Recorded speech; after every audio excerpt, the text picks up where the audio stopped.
Now, getting back into the news, of course, I mentioned before the break, these two top cops in Sweden have gone public saying every single crime, or almost every single crime that they process that comes across their desk, the suspect is named Mohammed, Mohammed, Mohammed, Mohammed, Mohammed. You can spell it differently. The suspect is still named Mohammed. They're talking about serious crimes, rape, extortion, blackmail, abuse of judicial procedure, violence against the police, drug trafficking, aggravated drug offences, attempted murder. You've seen the horror stories out of Sweden. These cops have gone public, simply pointing out the reality. One of them, at least for the moment, has been reported to the authorities as a racist for pointing out these known facts. But finally, it seems, given the reaction, the public reaction to this officer going out, sticking his neck on the line and telling the truth, it seems that they're finally starting to come around. He was deluged with bouquets of flowers. What's interesting is that the police department wouldn't allow the press to come and take photos of these flowers. You see them here, but the police department wouldn't allow the press into the police station to take photos of these because, again, that busts the narrative that there is now a huge groundswell of support, which is coalescing in the Sweden Democrats performing well recently in the polls against mass immigration and what it has done to Sweden. And let's just go through a few more stories to that effect just from today. Muslim migrants shouted, "Damn Germans," as they torched refugee camp. This is out of the Gateway Pundit. Muslim migrants shouted, "Damn Germans," and laughed as they torched a Dusseldorf refugee camp. Now, what was the reason for torching their own refugee camp at which they're looked after with taxpayer money at great expense? Well, they ran out of Nutella, which is a chocolate spread, and gummy bears. Okay? So supposedly fleeing war-torn Syria, supposedly fleeing ISIS, terror, civil war, and yet they get triggered and burn down their own asylum center because they ran out of gummy bears. Now, something tells me that not all of these refugees are actually fleeing war, and that many of them aren't actually refugees, and that they're just economic migrants. Could that be the case, do you think, if they get angry when they run out of gummy bears? Well, I wonder. We'll be back with more on the Alex Jones Show. The big video, The Truth About Popular Culture, is coming up. Don't go away. We'll be back. Popular culture is more vulgar, vapid, self-absorbed, hedonistic, and dehumanizing than at any other time in living memory. Culture is supposed to be uplifting. It's supposed to infuse our lives with intrigue, lust for knowledge, and appreciation of beauty. Instead, for the past 2 decades, pop culture has only served as a sewer pipe of projectile diarrhea aimed directly at our gawping mouths. By its very definition, popular culture has always been mass-produced for mass consumption. But over the last 20 years, as I'm sure you've noticed, pop culture has become significantly more vacuous and obscene. It's a rancid assault on the senses. Why is popular culture so contrived, plastic, empty, meaningless, grotesque, and incredibly retarded? Because from the 20th century onwards, postmodernist, moral relativist, critical theory espousing, cultural Marxist nihilists began to seize control of society. Postmodernism seeks to erase the distinction between high culture and popular culture. They want to turn everything on its head. In simple terms, postmodernists have sought to reshape society in their image. And that's why everything's so ugly. From architecture to art to music to entertainment, they're making everything hideous. The goal? To completely undermine the foundation of Western civilization and leave us open to subversion and capitulation. Look at television. TV's endless portrayal of broken families, emasculated male figures, and aberrant, nihilistic, droog-like youths. The stars of so-called reality television are virtually always narcissistic, amoral, and borderline insane. They have no redeeming traits, indoctrinating us with the idea that this is actual reality. that this is how we should act too. You're beginning to think that the tube is reality and that your own lives are unreal. You do whatever the tube tells you. You dress like the tube, you eat like the tube, you raise your children like the tube, you even think like the tube. This is mass madness, you maniacs! In the decadent late stages of a society, bizarre behavior proliferates and is legitimized by the dominant culture. They're fetishizing pathology. We're even seeing the mainstreaming of paedophilia by the news and entertainment media. Salon.com giving a platform to a wannabe child molester. Articles that legitimize watching child porn. A new Fox show that shows a transgender 6-year-old wearing a sadomasochistic ball gag. This is all intended to drag us down into the gutter. Once we absorb this kind of degeneracy, our moral filter is irreparably damaged. Studies show that the more TV you watch, the more depressed you are, even for active people who exercise regularly. And is it really any wonder, given the warped and corrosive view of humanity that is perpetuated by television? We are their cattle. We are being bred for slavery. The revolution. Can somebody please explain to me what the hell that's all about?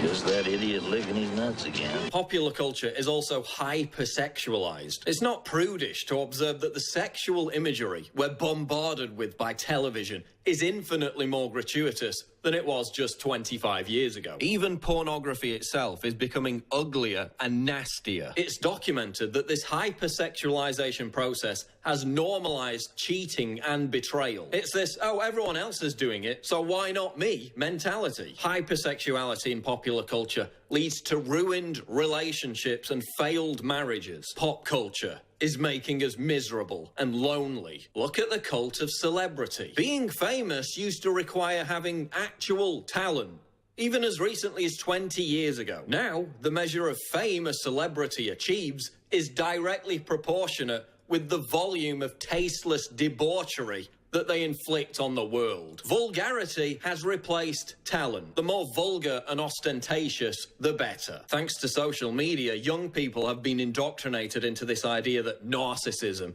not fulfillment, not meaning, not authenticity, but narcissism is the ultimate measure of satisfaction and importance. Celebrity is just a reflection of that. So what do we look for in our celebrities? Talent? Meaning? Authenticity? No. We look for narcissism. When 16-year-olds were asked in a survey, what would you like to do for your career? 54% answered, become a celebrity. Yet nearly 70% of them had no idea whatsoever how they would achieve this. Sometimes when I watch TV, I stop being myself and I'm a star of a series or I have my own talk show or I'm on the news getting out of a limo, going someplace important. All I ever have to do is be famous. People watch me and they love me.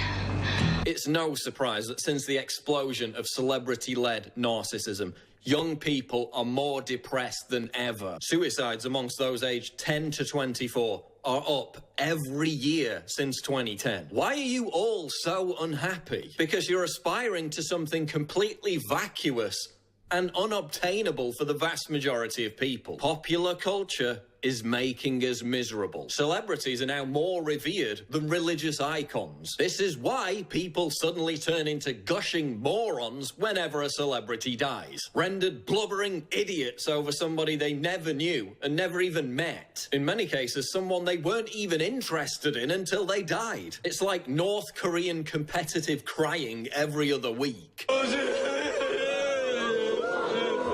And look at celebrities who wake up from their coma and use their platform to bite the hand that feeds them by questioning what they're a part of. I've got one that can see. When Kanye went off script and started decrying the popular culture he once served, they put him in a psych ward. Because y'all been lied to. They can't play what they want to play because they've been paid to play that bull over and over and over. Look at how the custodians of pop culture treat celebrities who think for themselves or who challenge the status quo. They're immediately dispensed with because the entire scam is dependent on a complete lack of diversity. a vicious intolerance of anything that's truly original or unpredictable. That's why popular culture is so sterile. And you know, it's ironic that one of the most popular talent shows is called The X Factor, given that the introduction of actual X factors, i.e. unknown quantities, into the system would cause it to collapse. Look at popular music. The same handful of people writing and producing songs for the same handful of popular artists. Why do you think everything sounds the same? The same procession of electronic beats, repeated hooks, and verbal diarrhea that passes for popular music now. Music is less diverse, and the lyrics are more dumbed down than ever before. Man, rap today sucks bad. They're not even saying words anymore. They just got a hard-ass to trick dumbasses like you to make you think you like to. You've hit a brick wall. There hasn't been a single authentic movement in popular music for the last quarter of a century. And look at the effect it's had. Young people were once able to channel their self-loathing, their anger, through the medium of rebellious music. Think punk, grunge, goth. Now, they're all growing up listening to sterile drivel like One Direction and Maroon 5. Yes, we always had manufactured plastic crap, but we also had alternatives. Now there are no alternatives. They just don't get the airtime. MTV used to play alternative music videos. Is that what they mean when they say videos have symbolism? What does MTV play now? 16 and pregnant musicians with actual talent and authenticity, because they still exist, are prevented from challenging this sterile status quo, while talentless, button-pushing, noise-vomiting DJs are deified. Millennials have been stripped of the ability to diffuse their adolescent rage and alienation into music or subculture. So they turn to the mental ghetto of identity politics instead. And that hasn't gone so well. What has my generation contributed to advance popular culture over the last 30 years? Humiliatingly little. Seriously, what have we contributed? Can you name anything positive? Gangster rap? A movement that encouraged millions upon millions of young people to aspire to act like degenerate criminal thugs. Yeah, that worked out great, didn't it? But then look at someone like Hopsin. Here's a guy who raps about how retarded and destructive Gangster Chic is. A guy who tells young people to get off drugs and live clean. What happens to musicians like Hopsin? Yeah, some of them get signed to big labels, but then they get parked for 3 years, or their albums are deliberately given no promotion. They're never allowed to obtain superstar status. How did rap music go from really good to so dry? Real artists get shelved and whack ones get famous. To leave masses brainless, a smart mind is dangerous. Because their message represents a threat to cultural Marxism, a threat to the toxic identity that the music industry force-feeds young people. Look at youth counterculture. In the past, youth culture was spearheaded by students. They created the counterculture, which then trickled down into pop culture. What are students busying themselves with today? Safe spaces, political correctness, virtue signaling, and gender studies. When did being cool become about parroting everyone else's opinions? They are socially conscious citizens and are provoked by the loathsome presence of an unmutual. They are sheep. When did being hip become about writing laborious Facebook posts about how progressive you are? As Theodore Dalrymple noted, the pressure to conform to canons of popular taste, or rather lack of taste, has never been stronger. Everyone's petrified of constant social media surveillance by their peers. Reactionary! Rebel! Disharmonious. Rebel! Reactionary! And we force ourselves to swallow this rotten culture, just so we can feel an affinity with our peers, so we can fit in. That's why there's no discernible youth counterculture. It's all predicated on conformity. You must conform. Yes, sir. It is my sworn duty to see that you do conform. And kids today are so satiated with the deluge of entertainment on offer that they have no time or interest in rebelling against the received culture. No time to create their own look. No inclination to form their own ideas about the world, when it's so much easier to just regurgitate what Russell Brand or Meryl Streep is saying. Whether it be fashion, art, music, literature, comedy, culture has been completely sanitized There is no counterculture. And that's why, with very few exceptions, everyone looks the same. Same haircut, same beard, same clothes, same meaningless tattoos, same lazy cynicism, same political views, same outlook. There's no authenticity, there's no daring.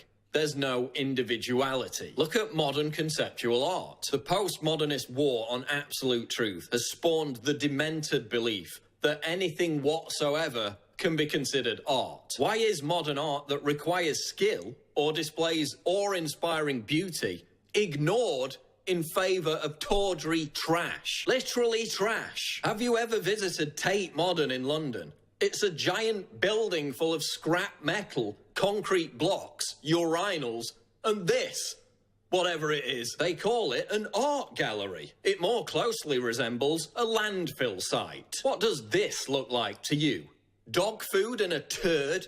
No, it's conceptual art. The postmodernists decree that literally everything has to be part of a social justice movement has also inspired feminists to offer up their bodily functions as art. A giant ass was nominated for the Turner Prize. I mean, forget full retard. We've gone full idiocracy. The years passed, and mankind became stupider at a frightening rate. And the #1 movie in the country was called Ass. And that's all it was. For 90 minutes. It won 8 Oscars that year. So we're told to genuflect over the deeper meaning of a 6-foot butt crack, while actual works of art are being renamed because the original title might be offensive. Look at modern theatre. We went from Shakespeare and Oscar Wilde to this. They're making everything that's supposed to be exquisite hideous and repugnant. What's supposed to inspire us now dehumanizes us. When ugliness is venerated as beauty, we know we're in the depraved late stages of a civilization. Popular culture is so invasively vulgar that it's often cited as one of the factors in the radicalization of Islamic terrorists. Jihadists in the West often immerse themselves in this culture and then become suicide bombers as the only form of repentance. That's how bad it is. That's right. Jersey Shore and Miley Cyrus are actually seen by terrorists as legitimate reasons to attack the West. And who could argue with them? But seriously, when we defend Western civilization, we're not talking about popular culture. We're talking about the Sistine Chapel, not Piss Christ. We're talking about Beethoven, not Bieber. But we've become bored of what we've inherited. The true meaning behind the rich tapestry of our cultural heritage has been forgotten. Popular culture, as it exists today, actually represents a direct threat to Western civilization, since it provides our enemies with a justifiable reason to destroy us. A civilization is starting to unravel, okay? And that you can find it again and again and again through history. There's a culture that no longer believes in itself, okay? And then what you invariably get are people who are convinced of the power of heroic masculinity, okay? On the edges, whether they're the Vandals and the Huns, okay, or whether they're the barbarians of ISIS, okay? You see them, starting to mass on the outsides of the culture, and that's what we have right now. If we allow this to represent what we stand for, whatever moral superiority our ancestors earned will be eviscerated within a generation. That's why we need to constantly savage this notion that popular culture represents Western civilization. It doesn't. The weaponization of popular culture, as I've described it, is merely the reassertion of cultural Marxism. By making the culture that underpins our society completely meaningless and therefore rudderless, it can be easily overthrown. We need to reject popular culture in all its grisly, grotesque, dehumanizing forms. We need to encourage a new cultural renaissance that is once again inspired by beauty, talent, and the exaltation of human accomplishment. That is the truth about popular culture. It is available right now up on my YouTube channel, get it, share it, red pill generation Z. Just picking up on one aspect of that video, I've talked about the vicious intolerance that the entertainment industry has for anyone that deviates from the leftist consensus, the orthodoxy. TMZ reports Kanye West deletes all Trump tweets. Kanye West has scrubbed his Twitter account of all things Trump, and it's because he's unhappy with the president's performance over the first 2 weeks in office. Yeah, right.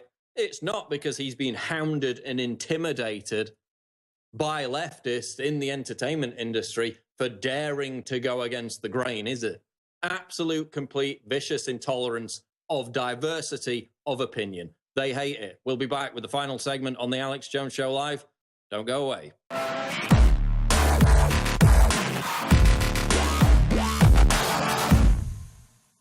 This has been adopted as of 2017 by the Department of Defense. All 4 branches of the military, Combat One. And guess who in the spring of 2017 has the exclusive right to sell this to everybody else but the military? Infowars.com. I want to commend Q and Patrick and the rest of our team. I want to commend Combat One for getting the big Pentagon deal. And I want to thank them for supporting us because they know we support America. We are the exclusive source of Combat One skin and muscle optimization, field foam, field spray, skin and muscle optimization, and broad spectrum hygiene tactical bath. Contains 8 pre-moistened cloths. Ladies and gentlemen, these are incredibly affordable, and they have patented proprietary systems. That's why it's been adopted by the Pentagon, by the Defense Department, system-wide. I'm going to go over some of the numbers, some of the proven statistics, and the claims that Combat One can make right now.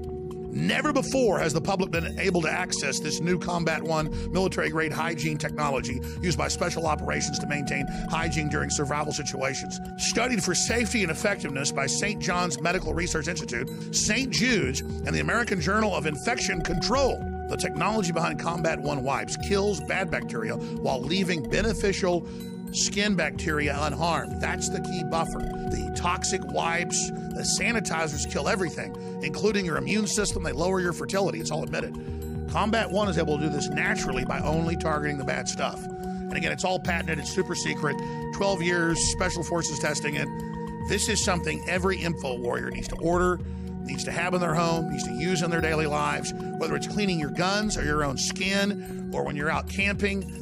This is the game changer. The entire family of Combat One is available exclusively at InfoWarsStore.com. Just coming back from the river where I was using one of our water filtration straws, a certain device we sell here at InfoWarsStore.com, and I had smacked my knuckle pretty hard the other day with my knife after cleaning one of the animals.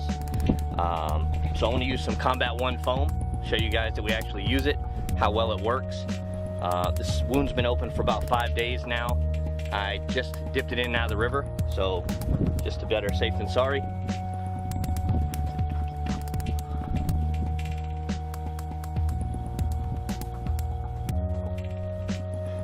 Once I let that soak in, I'll wrap it up, field dress, and nice and clean again. And it certainly is coming to the rescue with Combat One, born in America, made in America, and now distributed by InfoWars to America.